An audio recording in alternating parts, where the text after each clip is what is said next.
आज हम लोग वर्किंग कैपिटल मैनेजमेंट के जो MCQs है उसको हमने 4 पार्ट में डिवाइड किया।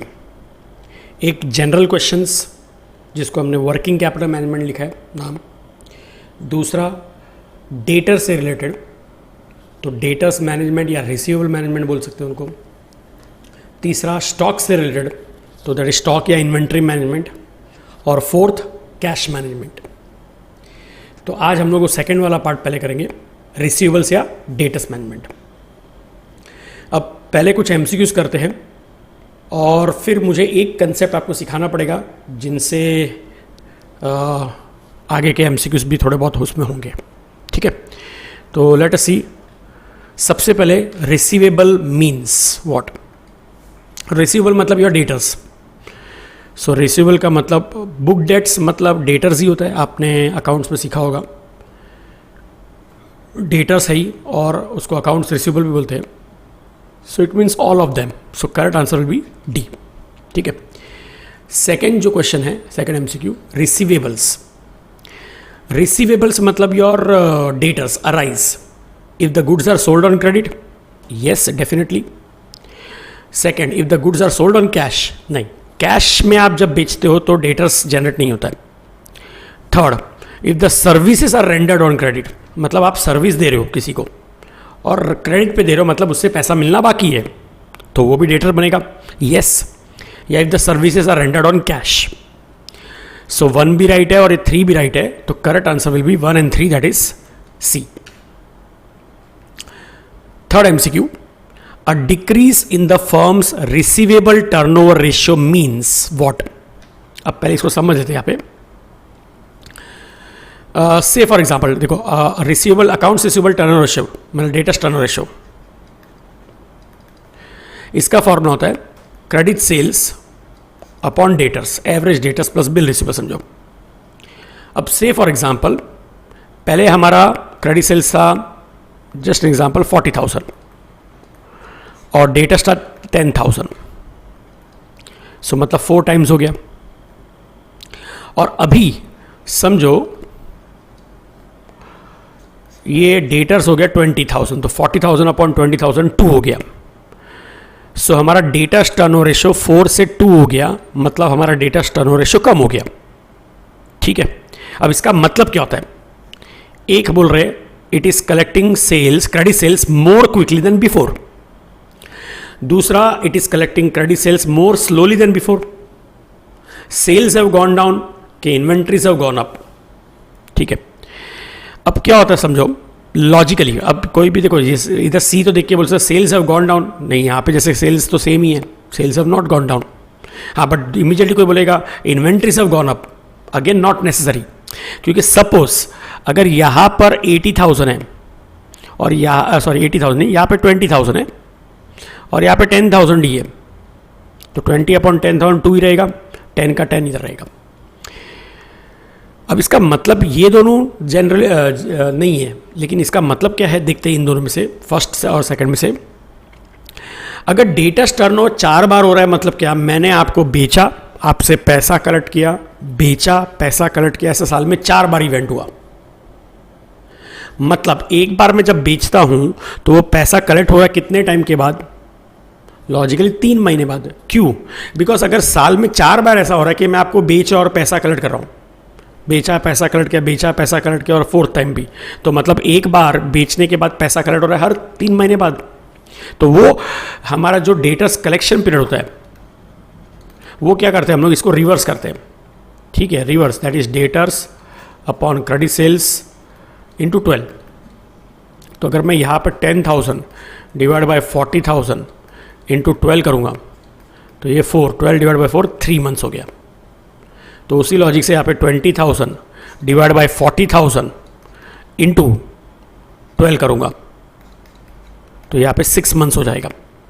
सो I can say with guarantee कि जो मेरा पैसा 3 महीने में कलेक्ट हो रहा था अभी 6 महीने में कलेक्ट हो रहा है। So that means I am able to collect the money quickly और slowly. It means you are able to collect the money slowly. Is that clear? Okay. Coming back to 4th MCQ. The payment terms 2/10 net 30 tells us.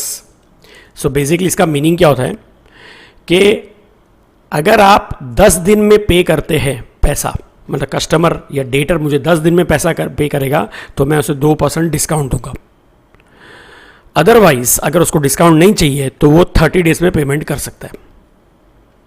ठीक है. सो अगर मैं इन 4 options को detail में पढ़ूंगा, 10% discount तो possible ही नहीं है. 2% डिस्काउंट बाकी 3 में दिए हैं. 2% discount if the payment is made within 10 days, otherwise the full payment is made payable within next 10 days. नहीं, ये रॉन्ग है. 2% discount if payment is made within 30 days. No, ये भी wrong है. 2% discount will be awarded if the payment is made within 10 days. Otherwise, the full payment is payable within 30 days. ये right है. So correct answer is D. Fifth, risk of non-payment may be due to, मतलब risk of non-payment मतलब bad debts. तो वो कब होता है? या तो सामने वाला पार्टी इंसॉल्वेंट हो जाएगा तो नहीं दे पाएगा, या उसके पास फाइनेंशियल प्रॉब्लम्स है, मतलब इंसॉल्वेंट नहीं हुआ लेकिन अभी एक बार पैसे की तकलीफ है तो वो नहीं दे पा रहा है, या उसका इंटेंशन ऑफ चीटिंग है, मतलब है पैसा लेकिन देना नहीं है. तो correct answer will be what? All of the above. कोई भी केस हो, मेरा तो पैसा डूबेगा. Sixth, cash discount is given to customers for what purpose. हम कैश डिस्काउंट कस्टमर को क्यों देते हैं? बिकॉज वो हमको जल्दी पेमेंट करता है. So that is for early payment. Next, the accounts receivable not collected because of bankruptcy or another reason is termed as what? Bad debts. So it is collectible नहीं, bad yes, doubtful या uncollectible accounts. So basically the accounts receivable बोला है, इसका मतलब क्या हो गया? Which is not collectible, not collected. So bad debts हो गया. Uncollectible क्या होता है मालूम है? मतलब हम लोग कलेक्ट नहीं कर पा रहे. हम लोग कलेक्ट नहीं कर पा रहे ऐसा नहीं है. यहाँ पर सामने वाला बैंकरप्ट हो गया तो that customer has become insolvent या कोई भी रीजन से, तो वो पैसा डूब गया, बैड डेट हो गया, तो इसलिए उसको बोलेंगे बैड कस्टमर्स.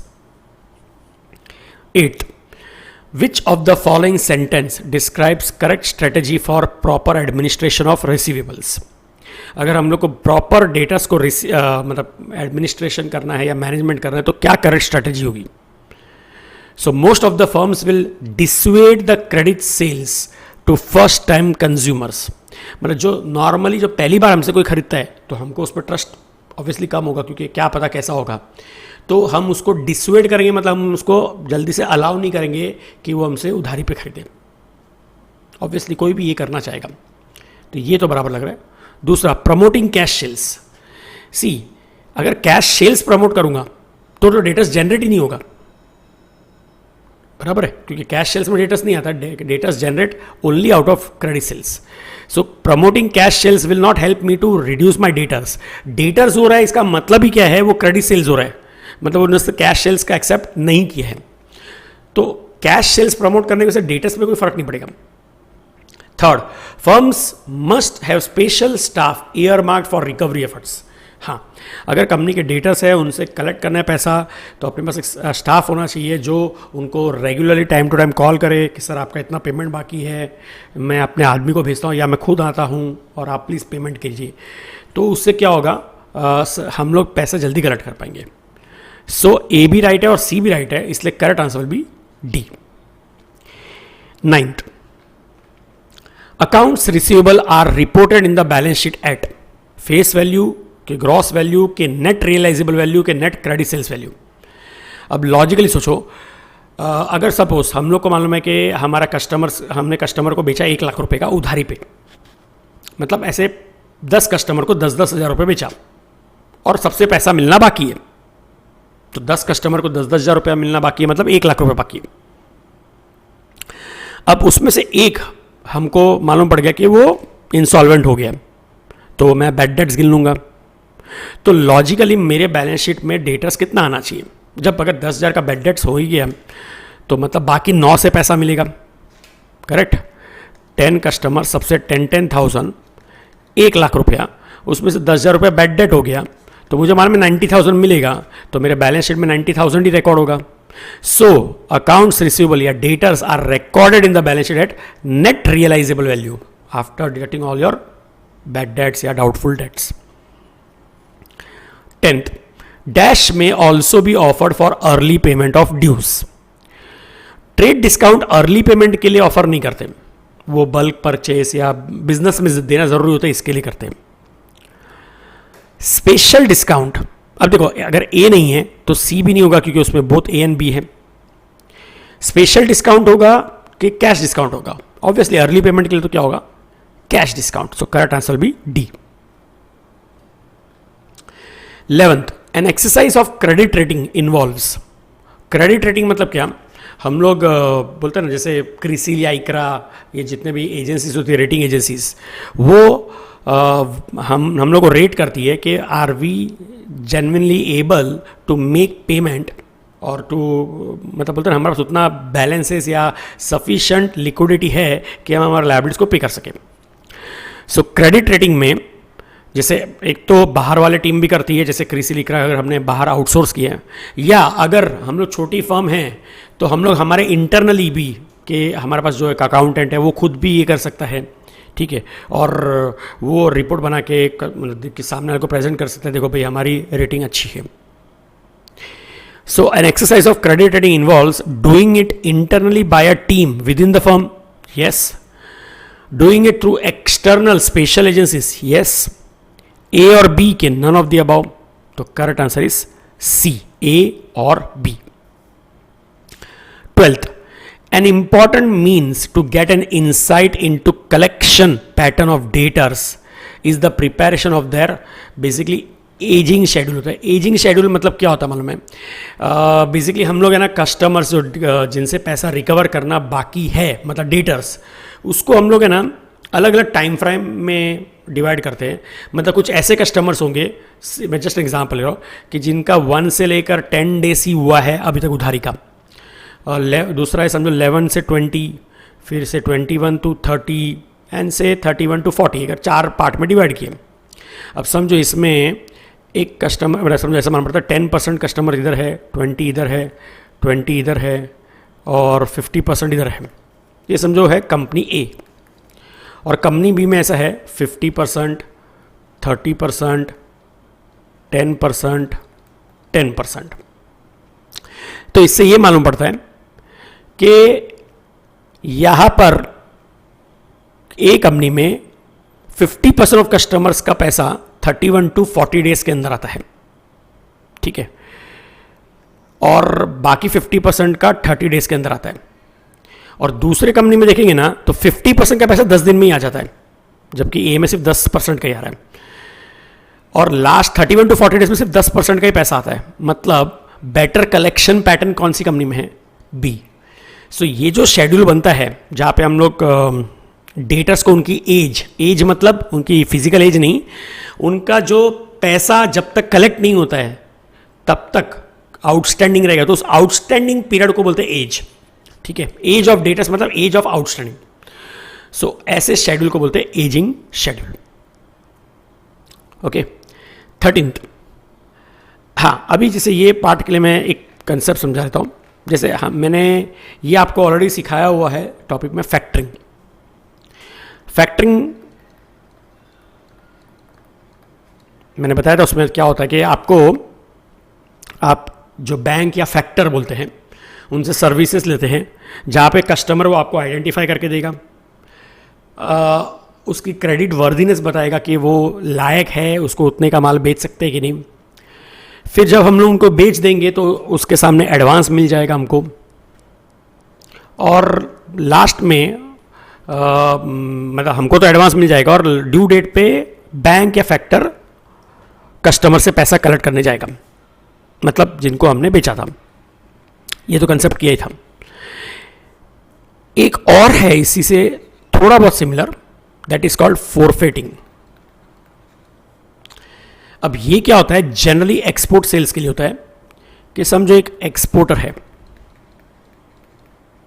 ठीक है, ये एक, और इंपोर्टर मतलब ये बेच रहा है और ये खरीद रहा है, तो I can say he is the seller, he is the buyer. Okay, अब यहां की ये क्या होता है कि अगर समझो मैं इंडियन कंपनी हूं, मैं सपोज यूएस की कंपनी को बेचना चाहता हूं, से $1 करोड़ का। अब $1 करोड़ का मैं इतना बड़ा रिस्क, मतलब समझो मैंने बेच दिया मतलब मैंने गुड्स भेजा और उसका पैसा नहीं आया तो मेरा तो बिजनेस ही बंद हो जाएगा। तो मुझे गारंटी चाहिए कि भाई उसका पैसा मुझे मिलेगा। तो क्या करता है इंपोर्टर जो होता है ना, जो बायर, वो अपने कोई वहाँ की जो बैंक होती है, समझो बैंक ऑफ अमेरिका या कोई भी बैंक, उससे एक गारंटी लेटर लेता है, लेटर ऑफ गारंटी बोलो, कि अगर इंपोर्टर एक्सपोर्टर को मतलब बायर सेलर को पेमेंट नहीं कर पाया, so bank will be liable to make the payment good to the seller. तो एक सेलर को एक भरोसा हो जाता है, ट्रस्ट हो जाता है कि यस, कि चलो बायर से पैसा आएगा, नहीं होगा तो बैंक बीच में है तो बैंक हमको पे कर देगा। ठीक है, तो दैट लेटर ऑफ क्रेडिट या लेटर ऑफ गारंटी जो होता है वो भी इन्वॉल्व होती है। तो अब समझो एक्सपोर्टर ने गुड्स बेचा, ठीक है, बैंक से लेटर ऑफ गारंटी मिला, लेटर ऑफ क्रेडिट बोलो या लेटर ऑफ गारंटी बोलो, इंपोर्टर ये इसको दे देगा। एक्सपोर्टर क्या करेगा, ये डेट जो अमाउंट ऑफ डेटर्स है ना वो पूरा सेल कर देगा, किसको, फोरफेटर को। ठीक है, और इसके बदले फोरफेटर इसको क्या पेमेंट करेगा, एडवांस। ठीक है, ये एडवांस पे कर देगा और फोरफेटर को इंपोर्टर से ड्यू डेट पे पैसा मिल जाएगा। So almost similar to factoring. But यहां पर क्या होता है, फैक्टरिंग में कोई लेटर ऑफ गारंटी ये सब कुछ नहीं होती है, बट फोरफिटिंग में होती है। तो मतलब पहले कुछ डिफरेंशियल पॉइंट समझ लेते हैं and then you can write also this points. ठीक है, तो जैसे सबसे पहला पॉइंट है कि फैक्टरिंग जो होता है वो कोई ज़रूरी नहीं डोमेस्टिक के लिए, इंटरनेशनल ट्रेड के लिए भी होता है, international trade and domestic trade. But forfaiting is only for international trade. Second point ये है, अब जैसे नॉर्मली फैक्टरिंग में तो क्या होता है कि आपने देखा होगा कि कुछ अमाउंट, जैसे समझो अगर 1 लाख का गुड्स 1 लाख का सेल हुआ, क्रेडिट सेल, और हम लोग फैक्टरिंग सर्विस ले रहे हैं, तो फैक्टर जो होगा या बैंक जो भी है वो पूरा अमाउंट का एडवांस नहीं देता है, कुछ अमाउंट को एज अ फैक्टर रिजर्व रखता है, फैक्टर रिजर्व या प्रोविजन फॉर कंटिजेंसी या सेफ्टी मार्जिन रखता है। So generally 80 to 90% amount is received. But forfaiting में ऐसा जरूरी नहीं है, क्योंकि क्या होता है यहाँ पे फोरफिटर को तो क्या उसका कमीशन मिल रहा है या इंटरेस्ट मिल रहा है, तो उसको और कुछ से मतलब नहीं है। और ये क्या लेटर सिक्योर्ड भी है, इधर को डूबने का चांस भी नहीं है, तो जनरली इसमें 100% तक भी पेमेंट मिलता है।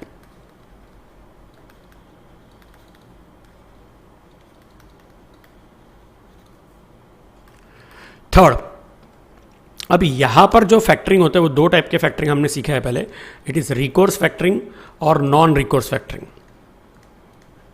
मतलब रिकोर्स में क्या होता है कि अगर समझो बैंक लास्ट डे पे ड्यू डेट पे पैसा कलेक्ट करने जाता है और अनफॉर्चुनेटली समझो बायर है ना इंसॉल्वेंट हो गया, बैंकरप्ट हो गया, वो दे नहीं पा रहा है, so bank can recover the money from us, ये होता है रिकोर्स फैक्टर। और नॉन रिकोर्स मतलब बैंक के पास वो ऑप्शन भी नहीं है, तो अगर नहीं कलेक्ट कर पाया बैंक तो बैंक का पैसा डूबा। So recourse and non recourse both types are there in factoring. But forfaiting में अगर पैसा डूब गया, मतलब समझो generally bank is liable to pay, पर बैंक ने भी हाथ खड़ा कर दिया कोई भी रीजन से, समझो या इंपोर्टर ने भी पे नहीं कर पाया, तो ये पैसा इधर फोरफिटर वापस एक्सपोर्टर से रिकवर नहीं कर सकता है, ये पूरा का पूरा फोरफिटर का लॉस हो गया। सो यहां पर ओनली नॉन रिकोर्स फोरफिटिंग ही होता है। ठीक है, अब ऑलमोस्ट सिमिलर जैसे तुम अपने को दिख रहा है कि यहाँ पर भी इंटरनेशनल ट्रेड के लिए यहाँ पर भी होता है, यहाँ पर भी होता है। एक डिफरेंस है कि यहाँ पे 80 to 90% मिलता है, यहाँ पे 100% मिलता है। यहाँ पे रिकोर्स नॉन रिकोर्स दोनों होता है, यहाँ पे नॉन रिकोर्स ही होता है। लेकिन मेनली फैक्टरिंग होता है ना, it is only for one transaction, या वन ट्रांजेक्शन मतलब या शॉर्ट टर्म ट्रांजेक्शन के लिए होता है। ठीक है, एक पर्टिकुलर इवेंट को फैक्टरिंग करवाया। बट फोरफिटिंग क्या होता है, जब एक्सपोर्टर का रेगुलरली इसके साथ डीलिंग हो रहा है, रेगुलरली जैसे लेटर ऑफ क्रेडिट या बैंक गारंटी मिल रही है, ठीक है, और तो ये क्या होता है, फोरफिटर जनरली एक ट्रांजेक्शन के लिए नहीं करेगा, वो लॉन्ग टर्म या एटलीस्ट मीडियम टर्म के लिए करेगा। मतलब वो एटलीस्ट ये बात करेगा कि भाई इस साल में तुम्हारा जो भी ऐसा ट्रांजेक्शन होगा, जो भी इसके साथ तुम डील करोगे, वो सब मुझे बेच दो और मैं इनसे पैसा कलेक्ट करूंगा और मैं अपना कमीशन जो भी चार्ज करूंगा। So generally it is for long term और मीडियम टर्म, ठीक है।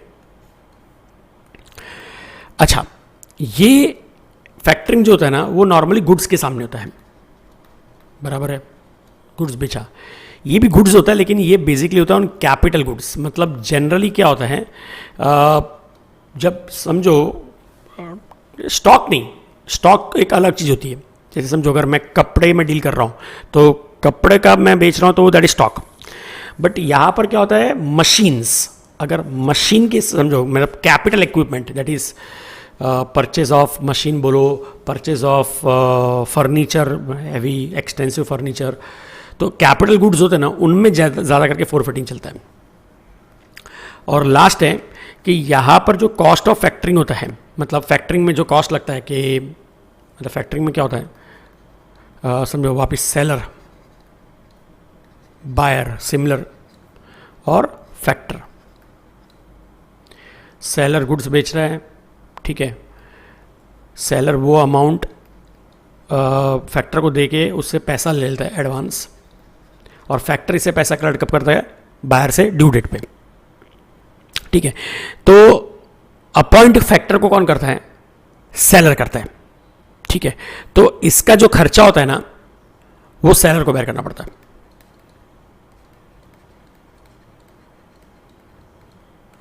भाई सेलर। अब यहां पर क्या होता है, जब ये ट्रांजैक्शन होता है, तो बिकॉज एक्सपोर्टर को इंपोर्टर पे भरोसा नहीं है कि जल्दी से ये पे कर पाएगा, समझो उससे लेटर ऑफ क्रेडिट या गारंटी भी ले लिया, और पर एक्सपोर्टर अगर बड़ा अमाउंट का ट्रांजैक्शन कर रहा है, अगर उसको अपना पैसा ब्लॉक नहीं करना है, तो वो डील करते वक्त ये बोलेगा कि देखो मुझे तो पैसा आज के आज चाहिए।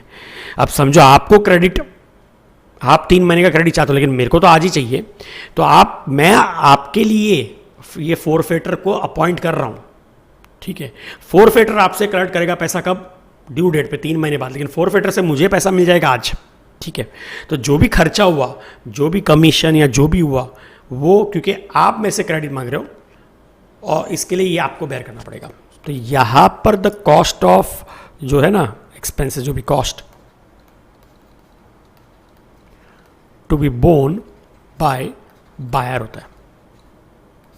तो कुछ ऐसे ये डिफरेंशियल पॉइंट्स है। सो पहले तो आप इसको नोट डाउन कर सकते हो, मतलब वीडियो पॉज करके नोट डाउन कर लो, ठीक है। तो अभी इनके बेसिस पे कुछ करते हैं हम लोग एमसीक्यूज।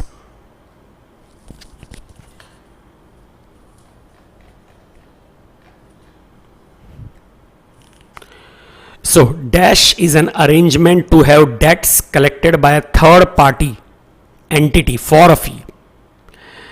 अब आप बताओ, इसमें जब हम थर्ड पार्टी को अलाउ करते कि भाई आप पैसा कलेक्ट करो फॉर अ फी, मतलब कुछ पेमेंट में, तो फैक्टरिंग में भी होता है और फोरफिटिंग में भी होता है, लेकिन यहां पर जो ऑप्शंस है वो फैक्टरिंग उसमें दिया है।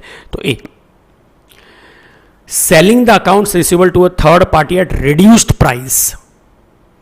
तो हम लोग रिड्यूस्ड प्राइस, क्योंकि हमको थोड़ा सा बोलते हैं ना कमीशन पे करना है, इंटरेस्ट पे करना है, तो वो समझो 100 रुपये का डेटर्स है, मैंने फैक्टरिंग करवाया है, तो उसमें क्या होता है, अगर 5 रुपये कमीशन है, 2 रुपये इंटरेस्ट है, 7 रुपये, तो वो फैक्टर माइनस करके 93 रुपीज़ देता है, ठीक है।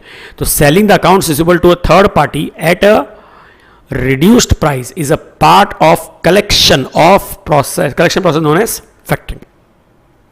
15th, in dash type of factoring, the bank or factor takes all the risk and bears all the loss. Bank bears all the loss. तो वो recourse में होता है कि नॉन रिकोर्स में, ये अभी आज भी हमने किया है नॉन रिकोर्स में। 16th, in factoring arrangement, the debts as and when fall due are collected by whom? So factoring arrangement में डेट का जो अमाउंट है वो कौन कलेक्ट करता है लास्ट डे पे, ड्यू डेट पे? फैक्ट्री कलेक्ट करता है, ठीक है। देन नेक्स्ट है अपना the factoring transaction involves 3 parties, creditor, buyer and factor. 4 parties, seller, buyer, creditor and factor. 3 parties, seller, buyer and factor. 4 parties, debtor, seller, buyer and factor.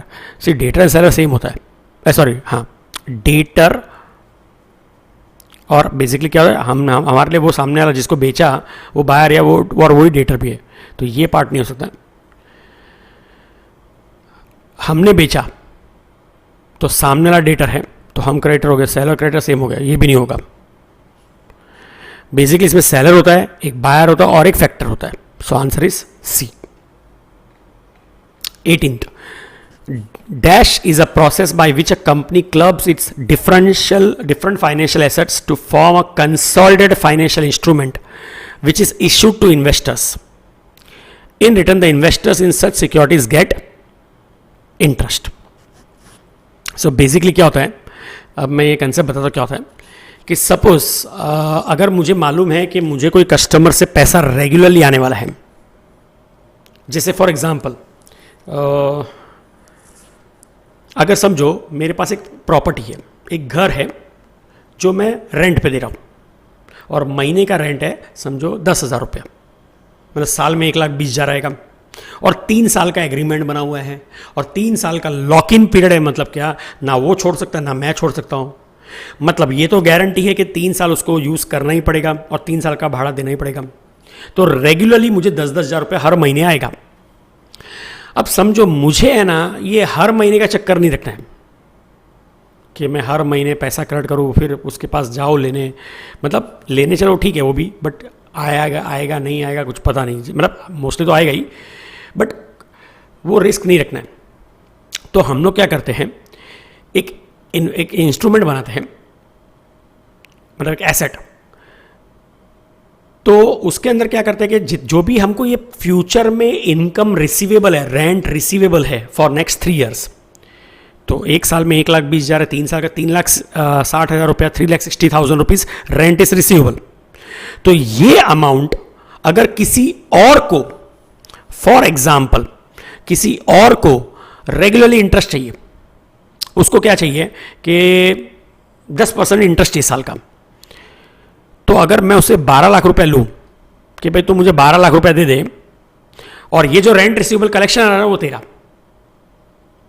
तुझे तेरा 10% चिन्हो मिल रहा है, क्योंकि ये इधर से देखो कितना मिलेगा, हर महीने का 10,000 रुपये इंटू 12 months, तो 1,20,000 मिलेगा।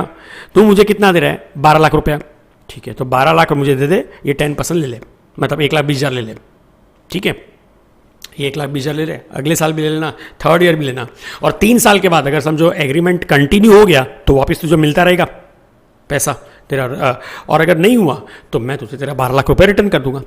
पर मुझे क्या है, आज के दिन पैसा चाहिए, पूरा पैसा चाहिए, और सामने वाला जो टेनेंट है वो आज देना नहीं चाहेगा, वो तो क्या चाहेगा, हर महीने दूंगा। तो ऐसा इंस्ट्रूमेंट को क्या बोलते हैं, सिक्योरिटाइजेशन। तो यहां पर हमने उसको सिक्योरिटी में कन्वर्ट कर दिया, and that security is issued to an investor. किसी को 10% रिटर्न चाहिए तो मैं समझो उसको दे दूंगा, उसको अपना वो खुश, उसको 10% मिल रहा है, मैं खुश, मुझे एक लमसम पेमेंट एक साथ मिल गया, और जो टेनेंट है उसको कोई प्रॉब्लम नहीं है। तो ये जो कोई भी एसेट जो जहाँ पे रेगुलर कैश फ्लो हमको मिलने वाला है, उस कैश फ्लो को हम किसी और को दे देवे कि भाई तुमको इन्वेस्ट करना है तो ये कैश फ्लो तुमको मिलता रहेगा as your regular income. So this such type of instrument, मतलब such type of transaction is called as what, securitization. Okay, 19th, the main purpose of factoring accounts receivable is to create an additional guarantee of collection, कि to establish legal proof, कि to meet immediate cash needs, कि to invest account receivable in another business. हम factoring क्यों करवाते हैं, ताकि हमको पैसा इमीडिएटली जल्दी मिल जाए। So basically it is to meet immediate cash needs. 20, which of the following function is perform by factor in factoring arrangement. Administration of seller sales ledger, मतलब सेल्स का पैसा कलेक्ट करने वो जाएगा, हाँ, तो वो एडमिनिस्ट्रेशन फैक्टर करता है। फाइनेंस देता है हमको, यस, तो प्रोविजन ऑफ फाइनेंस भी है। Rendering advisory service in relation to receivables. Advisory service तो जैसे कि कॉन्फिडेंशियल रिपोर्ट देता है कि भाई उसकी क्रेडिट वर्दीनेस है कि नहीं, वो लायक है, मतलब उसके कोई ट्रांजेक्शन्स कोई फॉल्ट में हुए क्या, तो हमको एडवाइस तो कर ही रहे हैं। Collection of receivables purchased, yes collection तो करता ही है। और अगर नॉन रिकोर्स हुआ तो बैड डेट्स का रिस्क भी किसका है, बैंक का ही है, तो protection against risk of bad debts. So basically देखा जाए तो all 5 steps, all 5 functions are performed, so D is the right answer. Then 21, in a factoring with recourse, जब रिकोर्स होता है तो बैंक हमसे पैसा रिकवर कर सकता है, फैक्टर हमसे रिकवर कर सकता है। The loss resulting from bad debts is borne by the organization buying the accounts receivable, मतलब factor, no. The organization selling the accounts receivable, मतलब seller, yes. The intermediate organization की all of the above, it is B, that is the organization selling the accounts receivable. 22nd, under which of the following factoring arrangement the bank या factor purchases the receivables on the condition that any loss arising out or bad debts will be borne by the company which has taken factoring, मतलब bad debts कौन bear करेगा, company, मतलब seller, so that is recourse factoring. अब ये resource है, ये नहीं recourse, ये B is the right answer. 23, in a factoring without recourse the loss from bad debts is borne by the bank या factor, so that is organization selling the accounts receivable के buying the accounts receivable, buying। 24, which of the following is transferred in factoring arrangement, so basically factoring arrangement में seller क्या चीज transfer करता है, जो उसका डेटस का अमाउंट है, so basically that is the receivable amount. 24 का answer A. Then next 25, credit policy of every company is largely influenced by, कितना क्रेडिट देना है, कितना उधारी देना है, वो किस चीज़ पे डिपेंड होता है, दो रीजंस पे या दो चीज़ों पे। एक तो हम ज़्यादा क्रेडिट कब देंगे, अगर प्रॉफिट बढ़ रहा हो, प्रॉफिट एक्स्ट्रा मिल रहा होगा तो करेंगे, चलो, तो एक प्रॉफिटेबिलिटी देखते हैं। और दूसरा हमारी ताकत है कि नहीं, समझो आज 1 महीने में पैसा मिलता है तो हम लोग हमारा खर्चा निकाल लेते 1 महीने तक। अगर हम लोग को लग रहा है कि 1 महीने के बदले 3 महीने तक का क्रेडिट दूंगा तो हमको ज़्यादा प्रॉफिट मिलेगा, ज़्यादा सेल्स होगा, ज़्यादा प्रॉफिट होगा, हो सकता है। लेकिन अगर 3 महीने बाद पैसा आएगा तो शायद मैं अपने खर्चों को पेमेंट करने के लिए पैसा मेरे पास बचेगा नहीं, ठीक है, मुझे 3 महीना निकालना पड़ेगा ना। तो लिक्विडिटी ऑल्सो, अगर मेरे पास लिक्विडिटी सफिशिएंट है तो मैं बोलूँ हाँ ठीक है 3 महीने बाद दे, चलेगा, कोई प्रॉब्लम नहीं, पर सेल मेरा बिजनेस बढ़ा। पर अगर मुझे मालूम है मैं बड़ी मुश्किल से 1 महीने का जुगाड़ कर पा रहा हूँ कि 1 महीने तो मैनेज कर लूँगा, और अगर मैं 3 महीने का क्रेडिट दूंगा तो मुझे मालूम है मैं 2 महीने पे ही नहीं कर पाऊंगा, तो मेरा बिजनेस ही अफेक्ट हो सकता है। तो credit policy is dependent on 2 factors, liquidity and profitability, B. 26, factoring involves dash arrangement and securitization is arrangement for dash. Factoring तो मैंने बताया था शॉर्ट टर्म के लिए होता है, मैंने वो डिस्टिंग्विश में भी लिखा है, और सिक्योरिटाइजेशन में वहाँ पे जैसे 3 साल 5 साल का जो रेंट है वो सामने वाले को मिलेगा, तो वो लॉन्ग टर्म है। तो पहला शॉर्ट टर्म, दूसरा लॉन्ग टर्म, तो ये आंसर होगा B. 27, dash is a means of financing used by exporters that enables them to receive cash immediately by selling their medium term, not short term, at a discount and eliminate risk by making the sale without recourse, without recourse भी होता है, meaning the exporter has no liability for the possible default by the importer। तो इतना सब मैं circle वाला किया, इससे मालूम पड़ता है ये कौन सा है, forfeiting। 28, a forfeiter purchase of receivables, purchase the receivables the sum of which is typically guaranteed by, तो ये मतलब जो परचेस करता है वो जो अमाउंट है वो गारंटी कौन करता है, हमारा बैंक, मतलब सेलर का बैंक के बायर का बैंक, बायर का bank. So basically buyer bank बोलो या इंपोर्टर बैंक बोलो, लेकिन क्योंकि जनरली जो वर्ड होता है वो mainly it is for international trade, तो भी अगर इन दोनों में से एक सिलेक्ट करना ही है तो I will go with importers bank. Forfeiting eliminates risk of the exporter not receiving the payment, yes.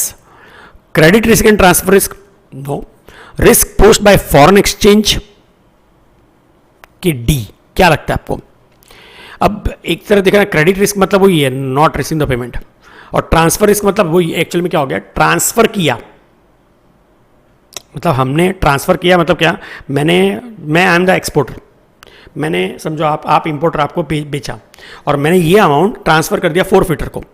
सो एक बार ट्रांसफ़र कर दिया, मेरा रिस्क खत्म। सो credit risk and transfer risk भी बच गया, मेरा पेमेंट नहीं मिलेगा वो रिस्क भी मेरा अवॉइड हो गया।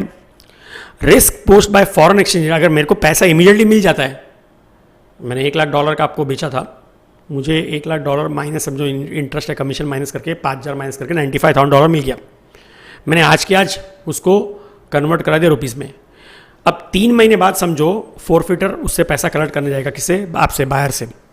अब 3 महीने बाद आप उसको $1,00,000 दोगे, तो 3 महीने में डॉलर का रेट चेंज हो चुका होगा, अगर ऊपर या नीचे होगा उसकी वजह से, वो फ्लक्चुएशन की वजह से उसको या तो एक्स्ट्रा प्रॉफिट होगा या एक्स्ट्रा नुकसान होगा, तो वो भी बेयर कौन करेगा, वो करेगा, मुझे बेयर करने की जरूरत नहीं, तो वो भी मेरा एलिमिनेट हो गया।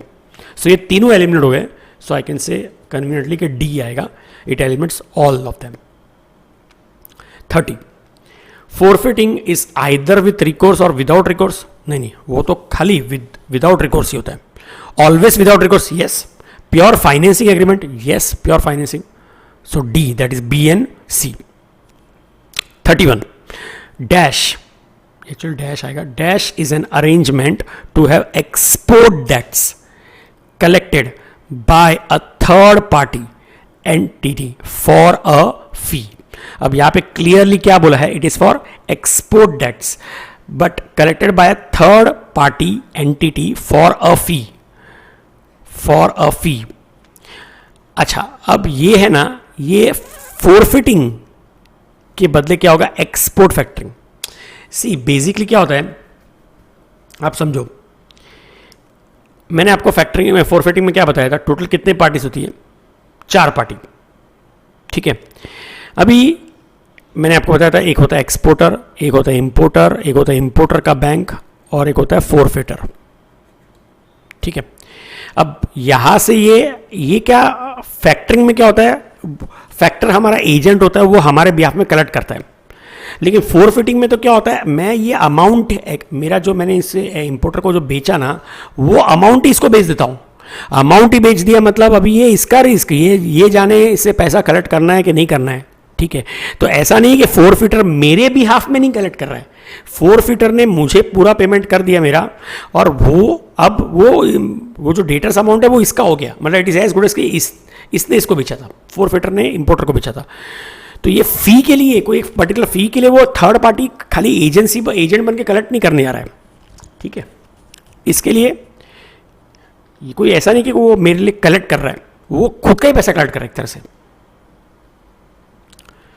32, you are considering relaxation of credit policy by increasing the credit period from 30 to 45 days.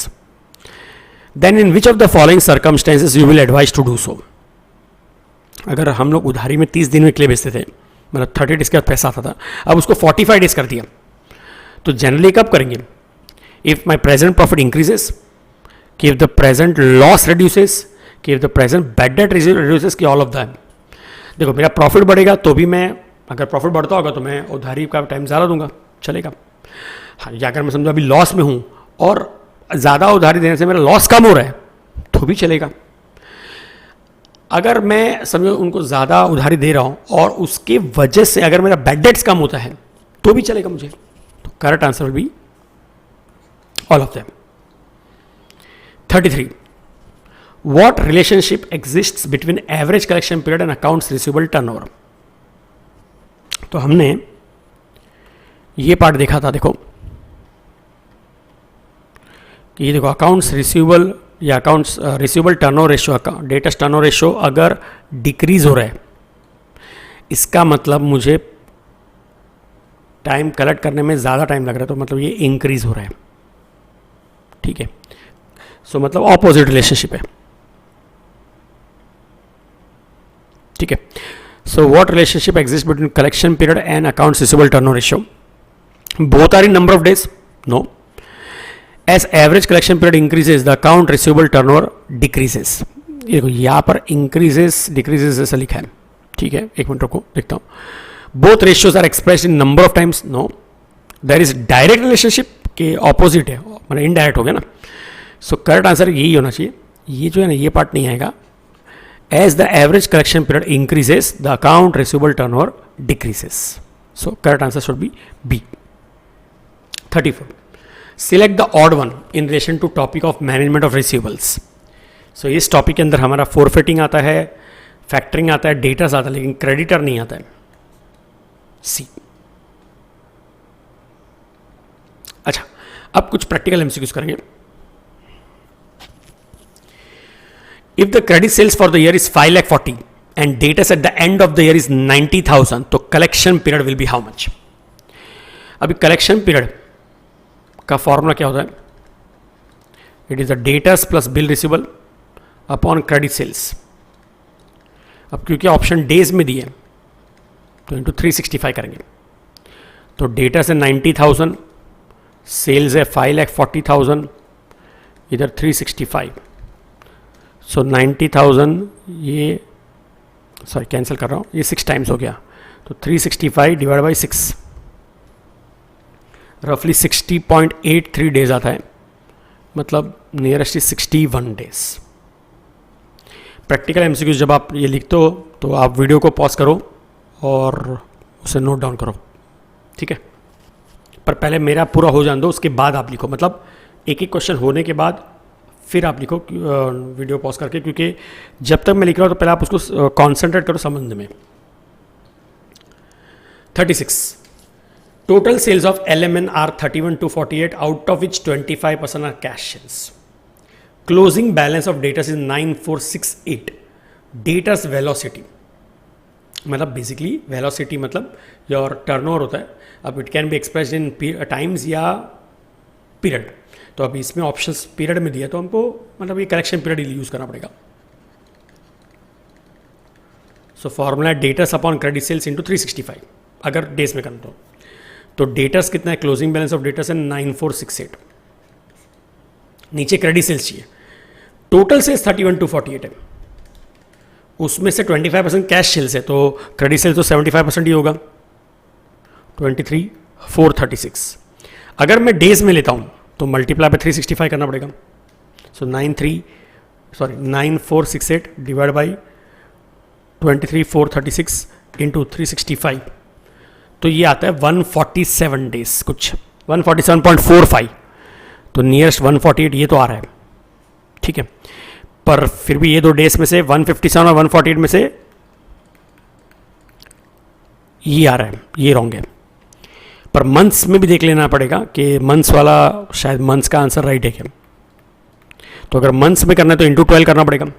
एक बार ये भी करके देखते हैं. 9,468 डिवाइड बाई 23,436 इंटू 12, तो ये 4.84 आता है.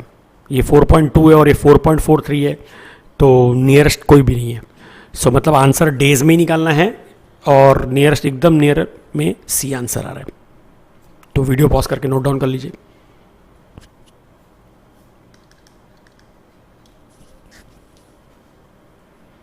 ठीक है. 37th. In order to increase the sales from the normal level of 2,40,000, the marketing manager submits following two proposals. एक, increase credit period from 30 to 45 days, which will increase the sales by 12,000.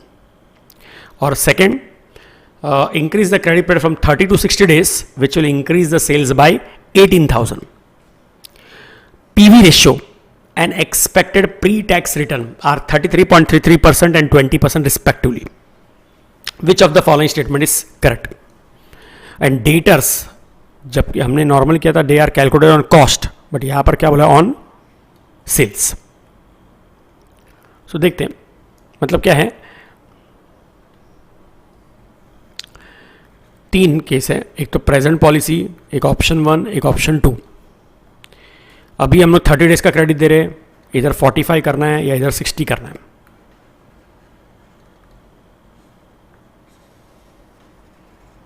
ठीक है. Sales ये at present 2,40,000 था,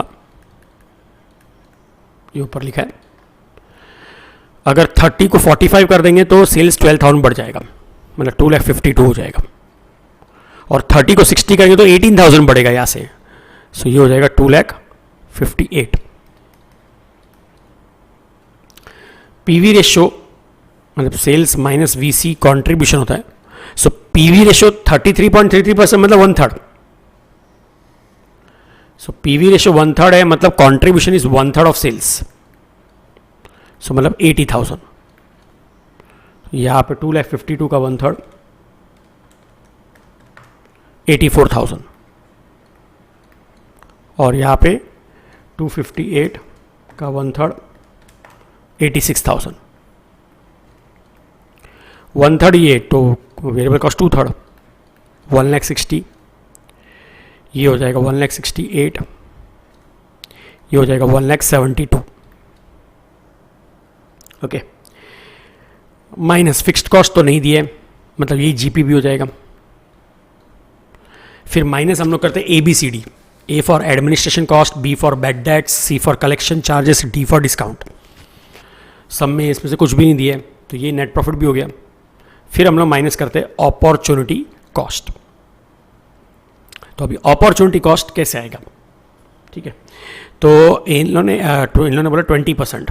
normally opportunity cost हम लोग VC और FC पे निकालते हैं, लेकिन अभी यहाँ पर क्लियरली बोला डेटा आर कैलकुलेटेड ऑन सेल्स, तो मतलब हमको अपॉर्चुनिटी कॉस्ट उस पर निकालना पड़ेगा. सो 1,60,000 के बदले 2,40,000 पे निकालना पड़ेगा. इनटू 30 डिवाइड बाई, या तो आप 360 ले लो, एक्चुअल में क्वेश्चन में देना चाहिए 360 डेज. यही पे लिख दो a year is 360 days. So into 30 divide by 360 ये हमारा डेटा अमाउंट हो गया और इसके ऊपर हमारा 20% अपॉर्चुनिटी कॉस्ट है. 20,000 का डेटर्स, उसका 20% तो 4,000 रुपया हो गया. यहां पे करेंगे तो 2,52,000 इंटू 45 डिवाइड बाई 360 ये डेटस अमाउंट होगा. इतना पैसा ब्लॉक है, इस पर 20%.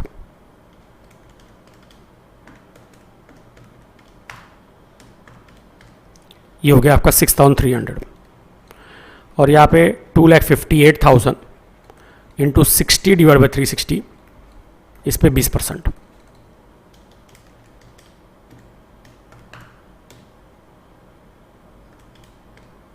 8,600. तो यहाँ पे नेट बेनिफिट जो है ये 76,000 हो जाएगा. यहाँ पे 77,700 होगा और यहाँ पे आएगा 77,400. सो तीनों में से बेस्ट ऑप्शन ये होता है. ठीक है, तो data given is not sufficient, ये तो रॉन्ग है. So no conclusion can be drawn. As compare to present policy profit will increase by 1,800 for first option, मतलब for proposal 2, sorry for proposal 2 and 2,000, नहीं ये प्रपोजल 1 होना चाहिए, and 2,000 for proposal 2. No, as compare to current policy profit will increase by 1,700 for proposal 1. 76,000 से 77,700 ये आपका 1,700 increase हो गया और 76 से 77,400 मतलब ये 1,400 इंक्रीज हो गया. तो 1,700 फर्स्ट में और 1,400 सेकंड में ये आपका डी ऑप्शन मैच होता है. सो इसका correct answer will be D, question number 37 का. ठीक है, ये आप वीडियो को पॉज करके नोट डाउन कर लीजिए.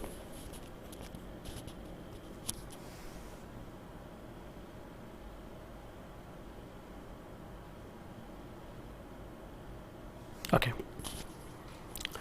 Now 38.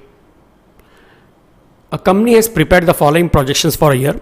Sales 21,000 units, selling price 40, variable cost 25, total cost 35, credit period allowed 1 month. एक मिनट, प्रेजेंट क्रेडिट पीरियड कितना है? 1 मंथ है. कितना सेल हो रहा है? 21,000 यूनिट्स.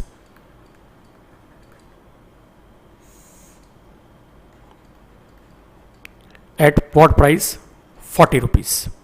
तो 21,000 इंटू 40 करेंगे तो 8,40,000 आएगा, माइनस वेरिएबल कॉस्ट 25 है, सो 21,000 इंटू 25 करेंगे 5,25,000, तो ये आ जाएगा आपका contribution 3,15,000 minus fixed cost.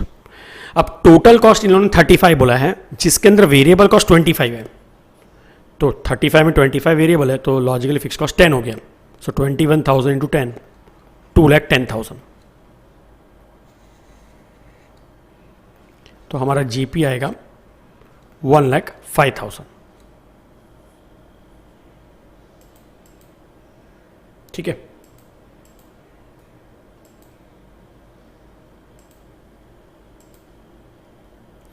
Now आगे दिए the company proposes to increase the credit period to 2 months।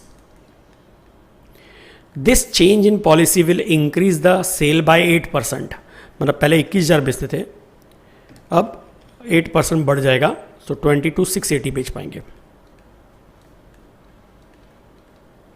ठीक है, इंटू 40 करेंगे तो ये हो जाएगा आपका 9,07,200, 22,680 इंटू 25 करेंगे वेरिएबल कॉस्ट को तो 5,67,000 हो जाएगा, तो आपको अब मिलेगा इसमें कितना 3,40,200। अब फिक्स्ड कॉस्ट ऐसा नहीं करेंगे, 22,680 इंटू 10 नहीं करेंगे, क्योंकि फिक्स्ड कॉस्ट का मतलब क्या होता है, वो फिक्स्ड ही रहेगा, मतलब ये 2,10,000 ही रहेगा, तो ये आएगा आपका 1,30,200।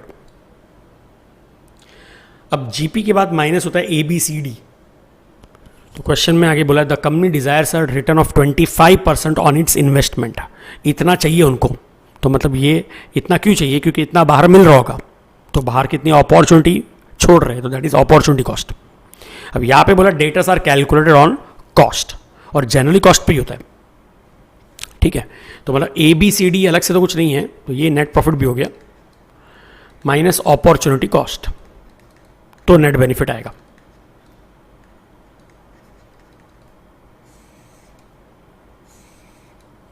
यहां पर जो कैलकुलेशन होगा ना अपॉर्चुनिटी कॉस्ट का, वो वेरिएबल और फिक्स कॉस्ट मतलब प्रेजेंट और फर्स्ट, 5,25,000 और 2,10,000 मतलब 7,35,000 पे होगा, इंटू 1 डिवाइड बाई 12 months, और इस पे कितना परसेंट 25%,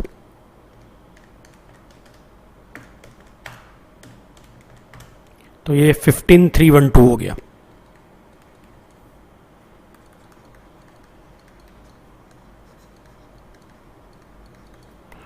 और यहाँ पे 5,67,000 और 2,10,000 मतलब 7,77,000 इंटू 2 डिवाइड बाई 12, इस पे 25%,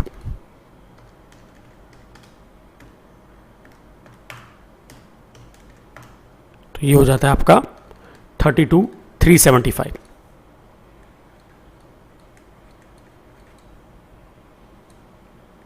ठीक है, 1,05,000 माइनस 15,312 89,688, और यहाँ पे 97,825। तो पहला बोल रहे total profit in the proposed policy will be 130,200, whereas it is 1,05,000 for present policy. Profit 1,30,200 in the proposed one और 1,05,000 in the present one, ये राइट है। इंक्रीमेंटल प्रॉफिट, इधर से इंक्रीमेंट कितना हो रहा है, 1,05,000 से 130,200 माइनस करेंगे, ये हो गया 25,200, ये भी राइट है। अब इंक्रीमेंटल प्रॉफिट नहीं, इंक्रीमेंटल रिटर्न, तो ये कितना इंक्रीज हो रहा है, 97,825 माइनस 89,688, ये इंक्रीज हो रहा है 8,137। अब ये 8,137 इंक्रीज किस पे हो रहा है, 97 पे कि 89 पे, 8,137 इंक्रीज हो रहा है 89 पे, सो ऑन 89,688 करूंगा, और परसेंटेज में चाहिए तो इंटू 100 करूंगा, बराबर है। तो 8,137 डिवाइड बाई 89,688 परसेंट में किया तो 9.07%, तो ये भी राइट है, मतलब all of the above is correct. तो नोट डाउन कर लो, मतलब वीडियो को पॉज करके।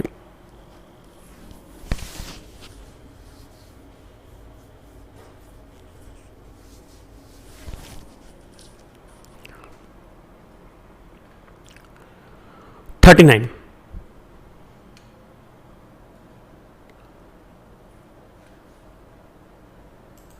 analysis of data's collection shows the following facts.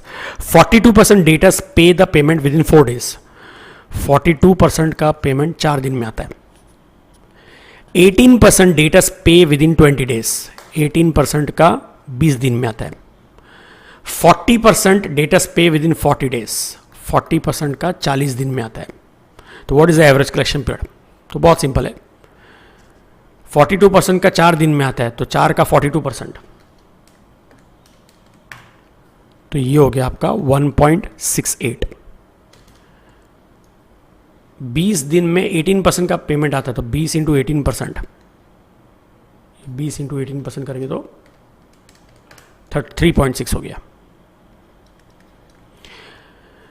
40% का पेमेंट 40 दिन में आता है, तो 40 का 40%, 16 डेज। तो तीनों को ऐड कर देंगे तो ये आता है 21.28 डेज में एवरेज पेमेंट आ रहा है। तो nearest answer is C. Note down कर लीजिए आप।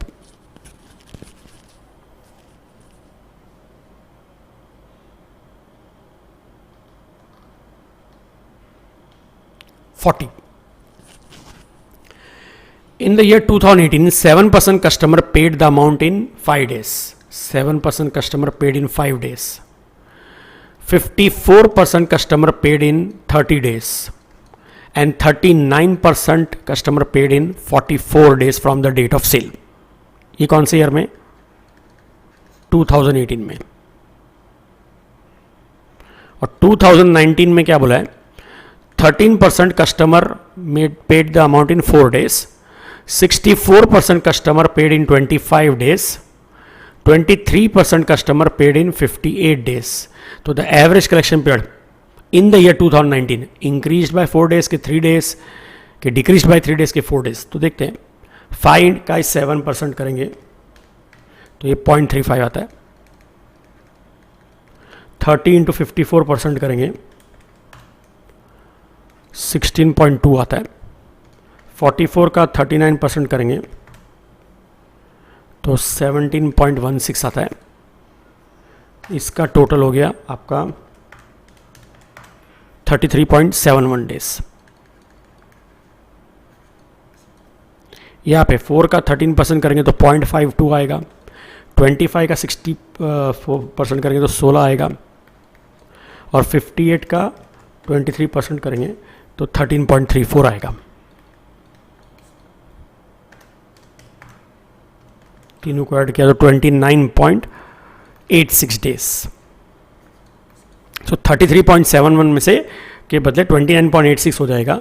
तो डिफरेंस कितना हो गया? 3.85 डेज कम हो गया। सो कम हो रहा है तो डिक्रीज 3 डेज की 4 डेज। 3.85 है तो नियरर टू 4 है। सो डी इज द आंसर है। ठीक है, अभी नोट डाउन कर लो आप।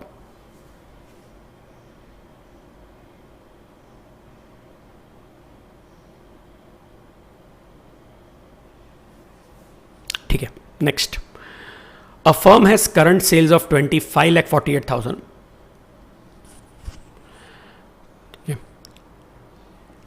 सेल्स है 25,48,000। The firm has unutilized capacity. In order to boost its sales, company wants to relax its credit policy. The proposed term will be 60 days as against the present policy of 45 days. तो अभी 45 days दे रहे हैं तो उसको 60 days कर देंगे। As a result the data which is calculated on sales assuming it will be 360 days in a year. तो as a result the debtors will be how much? So पहले आपका 45 डेज प्रेजेंट होता था और अभी proposed में कितना हो जाएगा? 60 डेज हो जाएगा। बराबर है। तो मतलब आपका 15 दिन बढ़ रहा है, तो जो 25,48,000 मेरा 45 डेज के लिए ब्लॉक होता था, अभी 60 डेज के लिए ब्लॉक हो रहा है, मतलब एक्स्ट्रा 15 दिन के लिए ब्लॉक हो रहा है आउट ऑफ 360, तो इंटू 15 डिवाइड बाई 360, सो मेरा डेटा से एक्स्ट्रा कितना जनरेट हो जाएगा,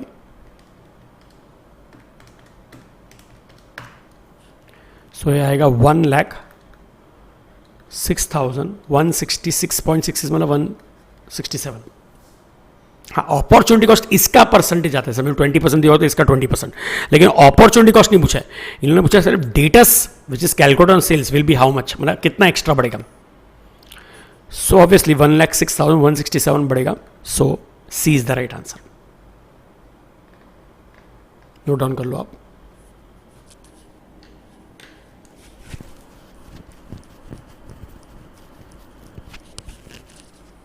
ओके 42.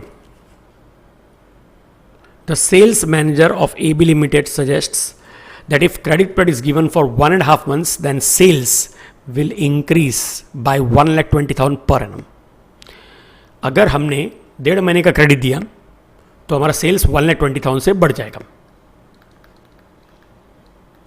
तो हमारा इंक्रीज इन सेल्स कितना होगा, 1,20,000।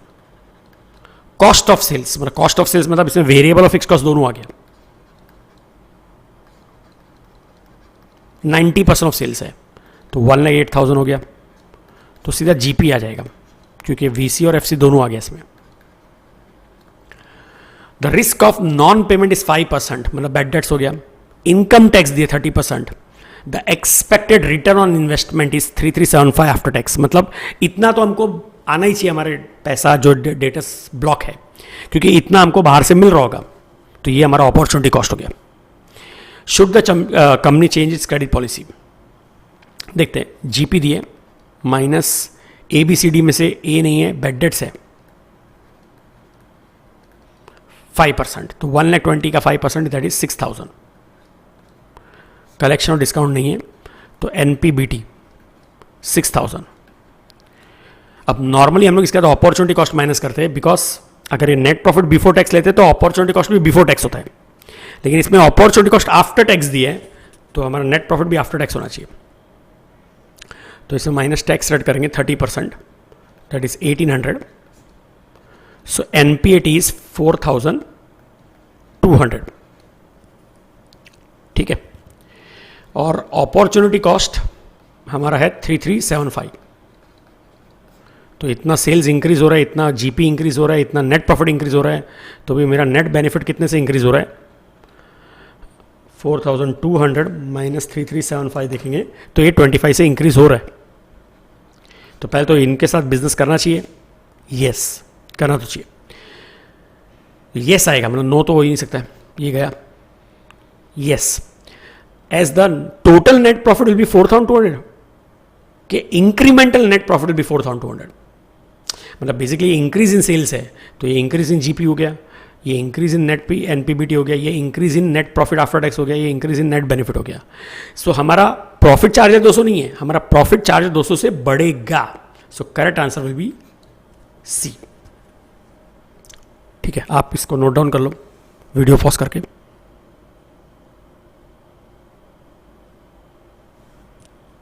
ठीक है 43 पे चलेंगे। A manufacturing firm has credit sales of 360 lakhs and its collection period is 30 days. The firm estimates bad debts to be 2% of credit sales and firm spends 1,40,000 on data administration. A factoring firm is offered to buy the firm's receivables. The factor will charge 1% commission and will pay an advance against receivables at an interest of 15% per annum after withholding 10% as reserve, मतलब factor reserve. So net saving या loss to the firm due to factoring arrangement assuming a year is 360 days, तो कितना होगा देखते हैं। सबसे पहले तो फैक्टरिंग होता है किस पे, क्रेडिट सेल्स पे। सो अपना क्रेडिट सेल्स है 360 लैक्स। अब 360 लैक्स के लिए इसमें कोई फैक्टर रिजर्व या कुछ रखा है, हाँ रिजर्व में कितना रखा है, आफ्टर विथहोल्डिंग 10% एज रिजर्व, तो मतलब 36 लैक्स। तो एडवांस ड्यू, आपका एडवांस ड्यू कितना होगा, 324 लैक्स। इसमें कमीशन चार्ज करेगा 1%, तो 1% होगा आपके 360 लाख का, मतलब 3.6 लाख। और इंटरेस्ट चार्ज करेंगे लॉजिकली तो 324 लैक्स पे करना चाहिए, ठीक है। सो अगर आप देखोगे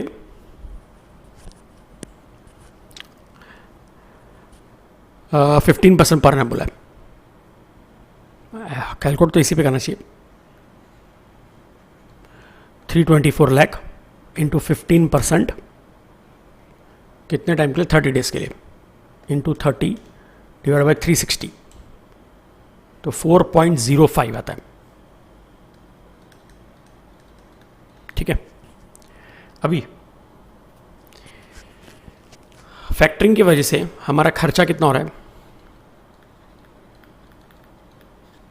हमको कमीशन देना पड़ेगा 3,60,000, हमको इंटरेस्ट देना पड़ेगा 4,05,000, और बदले में सेविंग्स क्या होगा, फ़ायदा क्या होगा कि जो हमारा 1,40,000 एनुअली डेटर्स एडमिनिस्ट्रेशन पे लगता था, अब वो हमको नहीं करना पड़ेगा, अब वो फैक्टर करेगा। तो मेरा सेविंग्स इन डेटर्स एडमिनिस्ट्रेशन इतना फ़ायदा हो रहा है, तो मेरे कॉस्ट को कम कर देगा 1,40,000, और मेरा बैड डेट्स भी नहीं होगा। तो 2% ऑफ क्रेडिट सेल्स, तो 360 का 2% अगर मैं करूँगा तो 7,20,000 होता है। तो 360 और 405 मेरा खर्चा है 765 का, ठीक है। और सामने मुझे 140 और 720 का बेनिफिट मिल रहा है, मतलब तो भी 95 का एक्स्ट्रा बेनिफिट ही मिल रहा है। सो मेरे लिए करेक्ट आंसर क्या होगा, 95,000 ये सेविंग्स है, मतलब बेनिफिट है, savings are more than the cost, तो C is the right answer. Loss होता, नुकसान होता तो 95,000 ब्रैकेट वाला सिलेक्ट होता था, ये फायदा है इसलिए सी नोट डाउन कर लीजिए।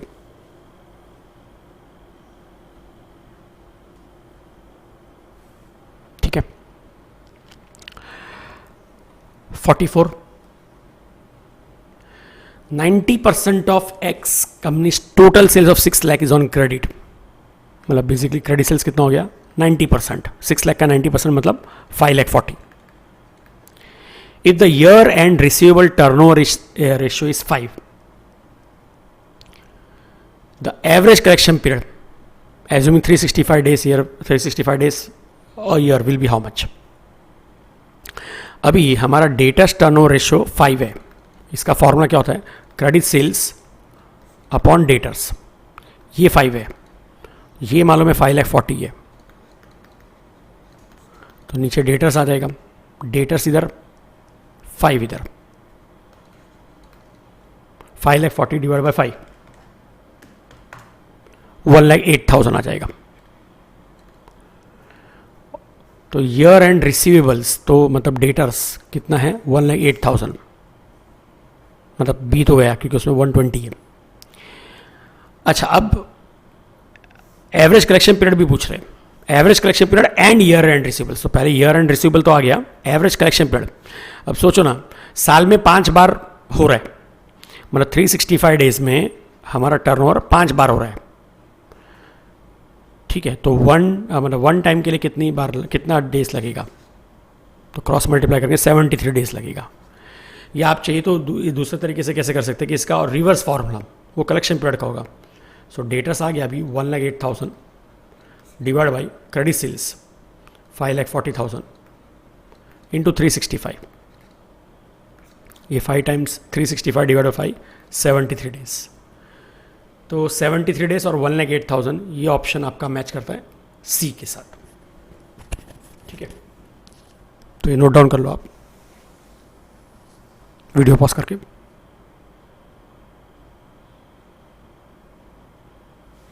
ओके, चलिए 45th वाले सम पे करेंगे, 2 ही एमसीक्यू बचे। K Limited has sales last year of 265 million, including cash sales of 25 million. तो हमारा क्रेडिट सेल्स हो गया 25 मिलियन कम करना पड़ेगा, सो 240 मिलियन.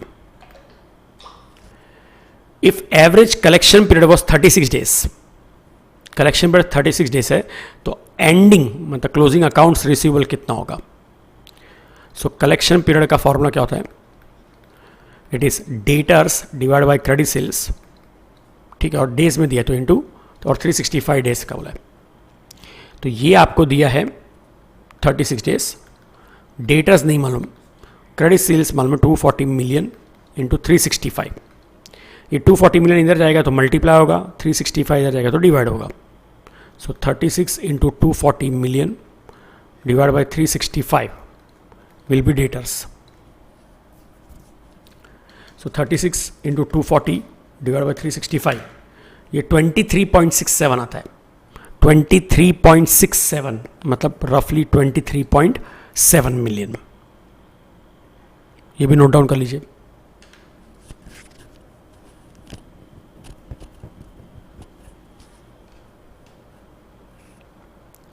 लास्ट एमसीक्यू, तो इससे हमारा रिसीवेबल मैनेजमेंट वाले भी हो जाएंगे, ठीक है. Elite corporation is considering a change in the credit terms. The firm is considering offering 1.5% discount.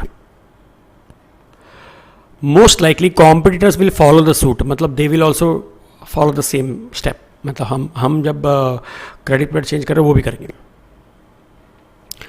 हमारा डिस्काउंट मतलब फर्म हम अपने कस्टमर को डिस्काउंट देने का सोचते 1.5% डिस्काउंट, तो वो भी शायद करेंगे. तो so sales will remain at 1 million only, मतलब वो चेंज नहीं होगा.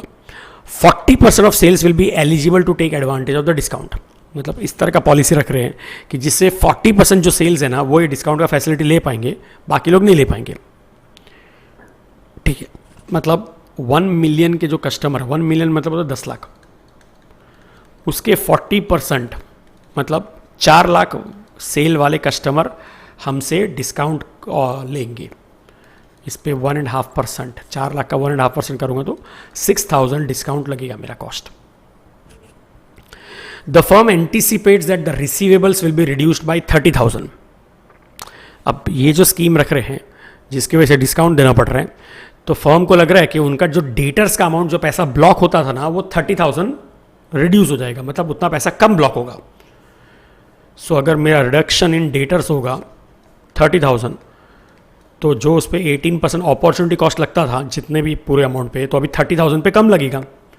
तो मेरा रिडक्शन इन अपॉर्चुनिटी कॉस्ट 30,000 का 18% 5,400 का फ़ायदा भी होगा. तो should the firm change it's credit terms. अब लॉजिकल देखो, मुझे डिस्काउंट देना पड़ेगा 6,000 और मेरा अपॉर्चुनिटी कॉस्ट बचेगा 5,400, तो भी नेट में तो 600 रुपये एक्स्ट्रा ही जा रहा है मेरा.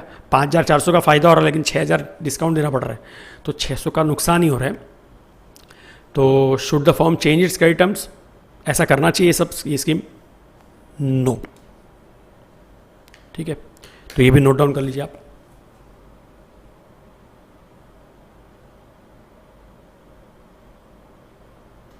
ओके, सो विद दिस हमारे जो ये डेटा से रिसीवेबल मैनेजमेंट का जो एमसीक्यूज है वो हमने कर लिया है, और नेक्स्ट लेक्चर में आगे के पार्ट भी करेंगे वर्किंग कैपिटल के टॉपिक के एमसीक्यूज, ठीक है. So good night, thank you.